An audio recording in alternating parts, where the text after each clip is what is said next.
Patuloy naman ang ginagawang assessment ng Metro Manila Development Authority o MMDA sa naging pinsala dito sa Sales Road sa lungsod ng Pasay matapos itong lumubog at magkaroon ng malaking butas. Ayun o, ayon kay MMDA Chairman Romando Artes, patuloy ang kanilang pagkikipag-usap sa kinaukulan para masiguro din ang kaligtasan ng mga motoristang dumadaan dyan.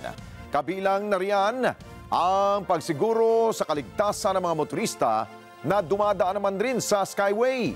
Ang pamunuan naman ng Skyway ay sinigurong ligtas pa naman daanan ng tulay. Sa ngayon, hindi pa nila tukoy kung hanggang kailan matatapos ang pagkumpuni sa naturang lugar pero nagpapatupad na sila ng mga adjustment sa bahagi po ng kalsada dyan sa Sales. Kasi kung makikita po natin doon sa pictures, marami pong poste ng Skyway ang naandyan. So, kailangan din pong tingnan kung naapektuhan yung integrity nitong mga poste po ng Skyway. Pero sa ngayon naman po, safe po yung mga Skyways natin. Yun lamang po, kanila pong i-assess ito during the day kung ano po yung epekto nito pong sinkhole na ito at ano yung extent ng damage.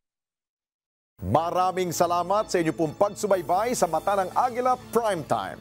Para malaman ang matatag, matapang at matapat na mga balita, i-follow lamang at mag-subscribe sa @Net25 TV.